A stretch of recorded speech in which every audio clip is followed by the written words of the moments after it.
लिए निकाल दी जाती, पहली नहीं दी जाएगी, पहली रोटी गाय के लिए, और फिर जो एक दूसरी रोटी बनी तो उसे कौवा चिड़ियों के लिए छत में फेंका जाता था।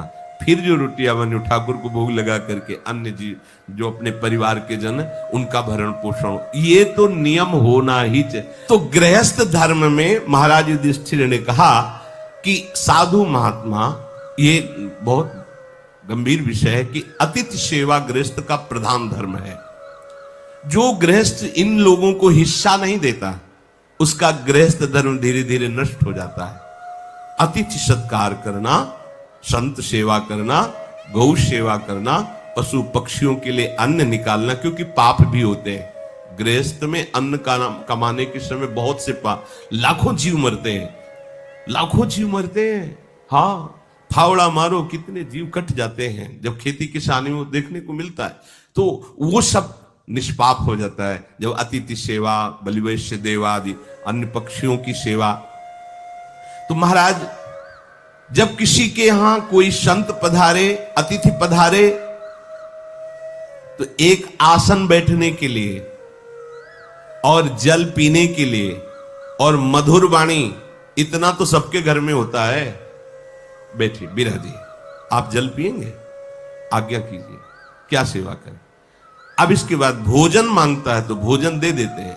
अब कोई कहता मुझे अर्थ चाहिए, मुझे ये करना है वो कर, इसमें आप स्वतंत्र हैं, हमारी सामर्थ्य नहीं, हम आपकी ये सेवा नहीं कर, आप भोजन पाना चाहें नहीं तो फिर आप पधारिए, इसमें कोई आपका अपराध नहीं, कोई अपमान। दूसरी बात, अगर कोई संत महात्मा अतिथि आते हैं, आपको संशय है कि पता नहीं मन में आ गया कि, तो दरवाजा मत खोलिए।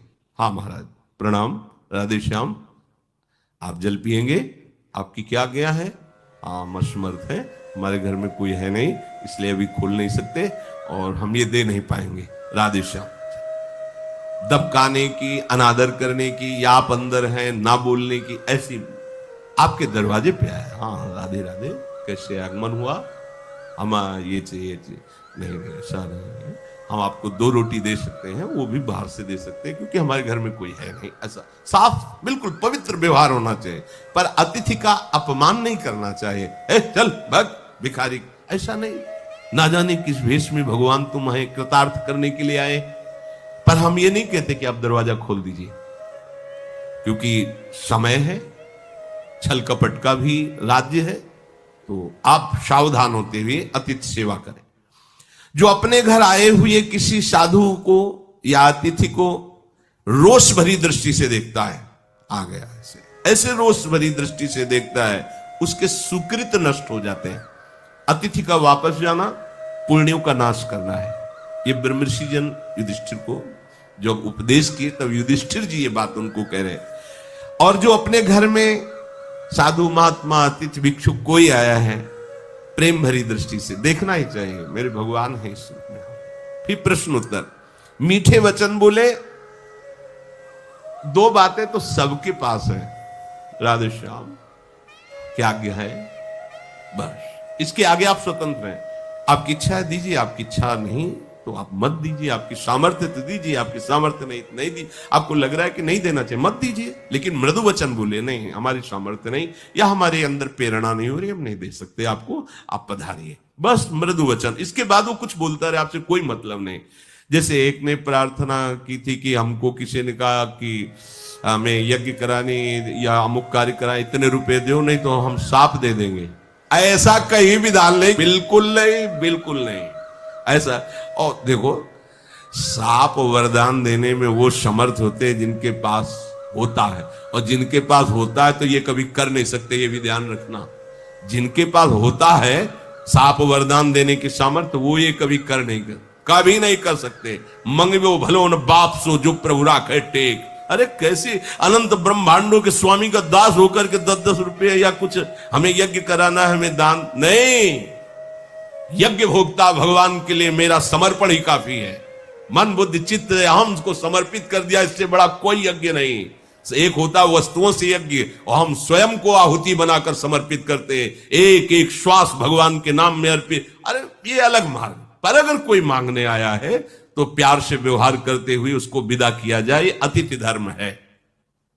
अतिथि को देख करके जो उठकर खड़ा हो जाता है और प्रीति की वाणी बोलता हुआ आदर सत्कार करता है, तो धर्म उसके यहां कभी दरिद्रता नहीं आने देता। ध्यान रखना, उसके यहां कभी दरिद्रता नहीं आ सकती।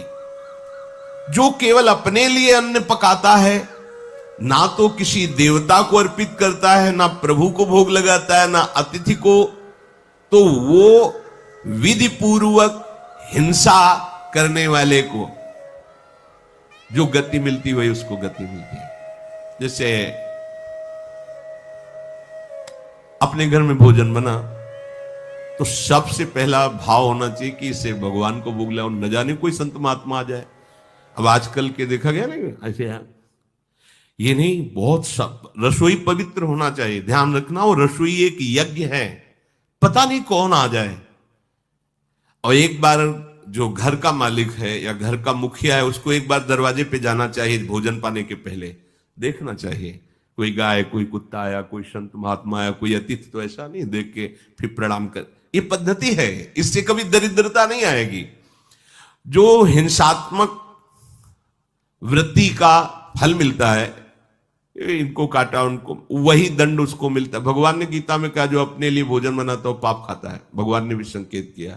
तो देखो, हम सब भगवान की सृष्टि में इतना तो करो ही, जो भोग बन रहा है वो पहले प्रभु के सामने, बहुत जल्दी है तो दिखाई दो ना, कि तुम्हें पवाने की तो श्रद्धा नहीं, पर देख तो लो महाराज, दृष्टि भोग लगा लो, ऐसे दिखा दिया, अपना पाओ जाके, इतने में ही राजी हो जाएंगे हमारे प्रभु।